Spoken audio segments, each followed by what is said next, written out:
Assalamualaikum warahmatullahi wabarakatuh. Baik, kita teruskan sesi kuliah politik luar negeri kita. Saya ingin melakukan sedikit review terhadap perkuliahan yang lalu, bahwa mata kuliah ini akan melihat politik luar negeri Indonesia dari era kemerdekaan sampai era sekarang. Tapi sebelum ke sana, kita perlu tahu dulu bagaimana sebetulnya politik luar negeri itu dibentuk oleh suatu negara.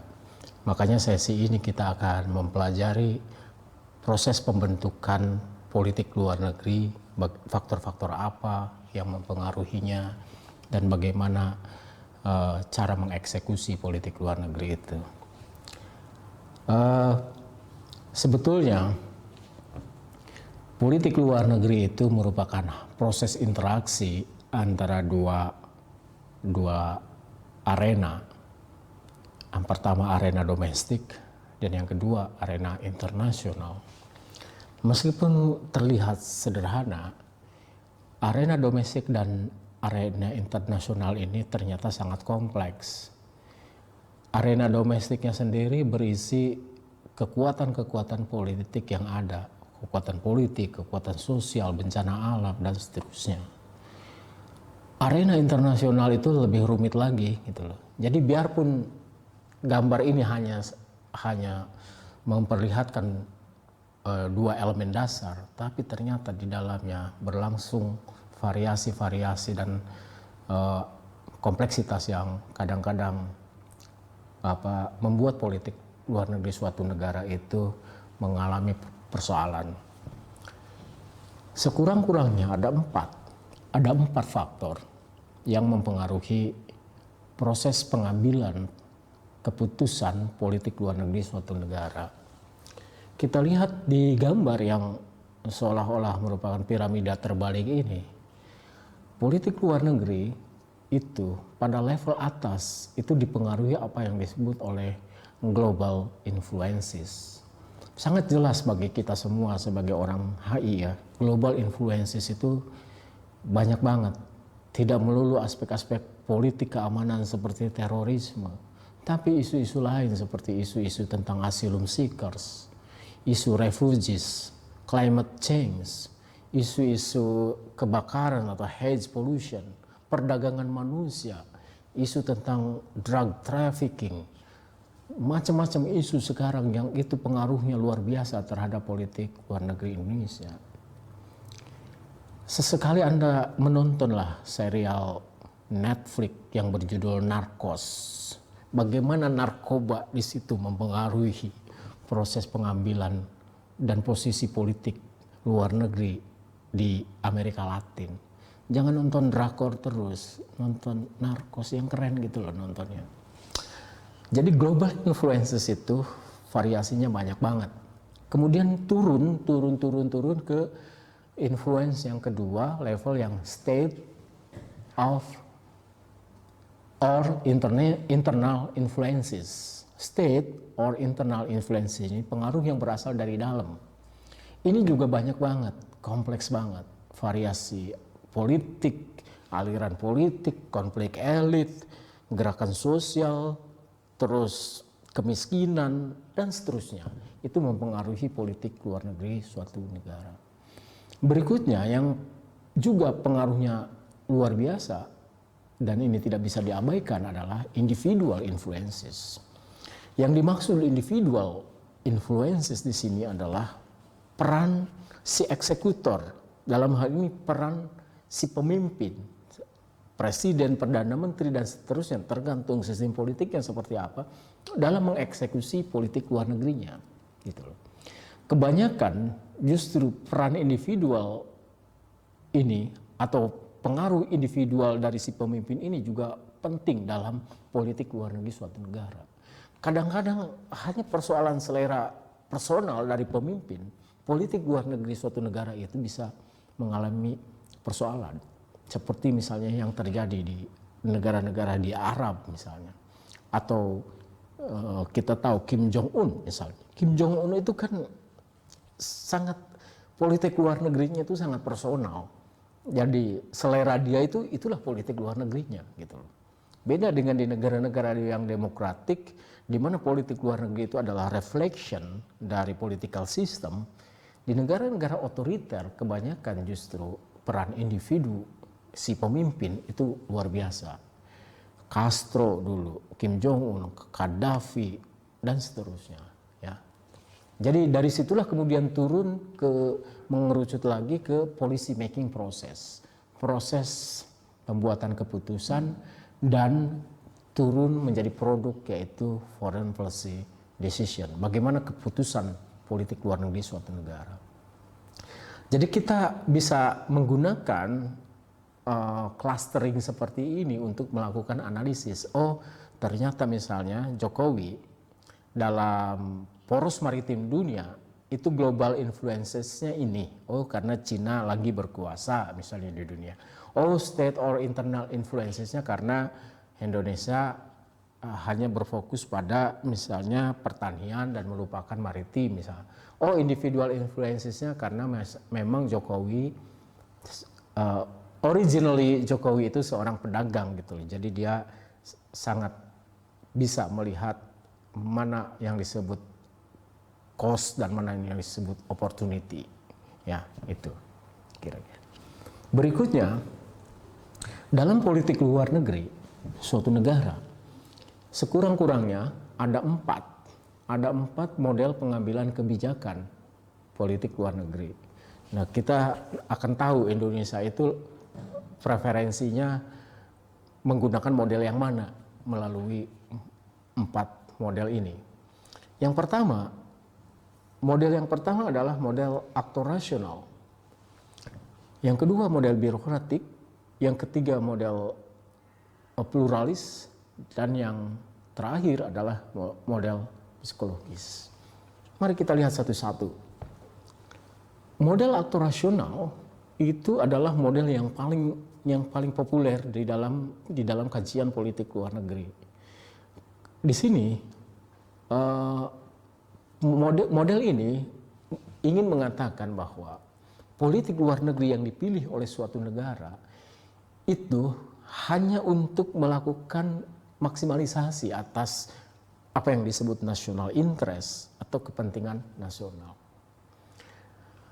Di sini negara sudah berhitung tentang cost and benefit, untung ruginya ketika misalnya dia berinteraksi atau berhubungan dengan negara A dan tidak berinteraksi dengan negara B misalnya. Dengan asumsi bahwa negara menjadi aktor satu-satunya dalam pembuatan politik luar negeri. Dengan pilihan-pilihan rasional. Dengan tujuan-tujuan yang sudah ditetapkan yang jelas. Dengan pilihan-pilihan berdasarkan untung rugi yang akan diterima oleh negara yang bersangkutan. Misalnya, kenapa Indonesia kok lebih senang berhubungan misalnya saat ini dengan Cina ketimbang misalnya dengan India misalnya. Di situ jelas, kalau model aktor rasional itu jelas karena aspek benefit dan cost-nya sangat jelas di situ. Kenapa Indonesia begitu intensif berhubungan dengan Amerika Serikat dan tidak terlalu intensif berhubungan dengan Rusia? Di situ sangat jelas, itu gampang sekali untuk ditebak gitu loh. Jadi aktor rasional itu intinya adalah hubungan suatu negara itu dilakukan dengan negara lain karena pertimbangan-pertimbangan untung rugi, bukan pertimbangan-pertimbangan ideologis gitu, seperti pada masa lalu. Nah, yang kedua, model yang kedua dalam politik luar negeri itu disebut model birokratik atau model organisasional. Nah, kalau di sini di model birokratik ini pengambil keputusan itu tidak harus didasarkan pada pertimbangan-pertimbangan untung dan rugi. Tapi pertimbangan prinsipnya where you stand is where you sit. Di mana Anda duduk, di situ, di mana Anda berdiri, di situ Anda duduk. Maksudnya gini, maksudnya Indonesia itu secara konstitusi itu sudah diatur politik luar negerinya adalah misalnya mempromosikan perdamaian, menjaga keadilan perdamaian dunia dan seterusnya dan seterusnya. Jadi konstitusi itu kemudian menjadi SOP atau standar operating procedure dari politik luar negeri. Bukan semata-mata untung rugi, tapi basis legitimasi moralnya, legitimasi konstitusinya ini disetujui enggak sama DPR, sama MPR dan seterusnya. Itu namanya model pengambilan birokratik. Jadi misalnya biarpun Jokowi mengatakan karena dia pedagang, kita harus berhubungan dengan Cina karena lebih untung, karena Cina sekarang adalah raksasa ekonomi dunia. Tapi kalau di DPR, sentimen anti Cina sedang kuat. Di masyarakat, orang-orang sudah anti Cina semua. Jokowi tidak bisa apa-apa. Karena Jokowi dibatasi gerakannya, dilimitasi gerakannya oleh pertimbangan-pertimbangan birokratik gitu loh. Itu bedanya dengan yang pertama. Kalau yang pertama, Donald Trump misalnya keluar dari Paris Agreement dengan mengatakan kami hanya iuran aja, sibuk iuran Amerika tapi tidak mendapat benefitnya. Donald Trump juga mengancam WHO untuk menghentikan iurannya dalam keanggotaan WHO karena dia mencurigai ada agenda Cina dalam isu COVID-19 misalnya. Itu pertimbangan rasional dari Donald Trump.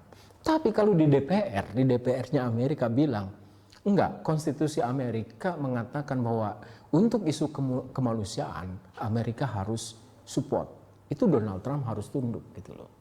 Itu dia bedanya. Terus berikutnya di sini pengambilan yang akurat dan terukur lebih penting ketimbang hasil. Ini beda banget dengan yang tadi. Kalau yang aktor rasional itu hasil itu lebih penting ketimbang proses. Tapi yang ini dibalik, proses lebih penting ketimbang hasil. Jadi pelanggaran terhadap step-step of decision making process itu akan menghasilkan pelanggaran terhadap politik luar negeri. Berikutnya, prinsip yang juga penting untuk kita pahami dalam model yang kedua ini adalah biasanya berlangsung pada ruang dan waktu non-krisis.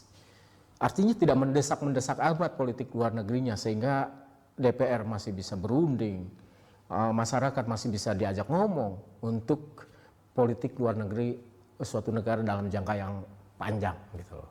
Jadi non-krisis. Model ini juga berkembang dalam logika kaum liberal yang memandang negara bukan aktor tunggal dalam hubungan internasional.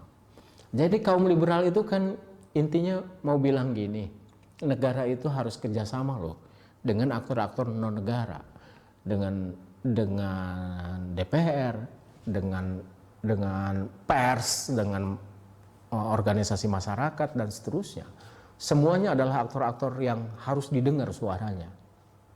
Ya, jadi prinsip kaum liberal itu kemudian dibawa dalam politik luar negeri suatu negara.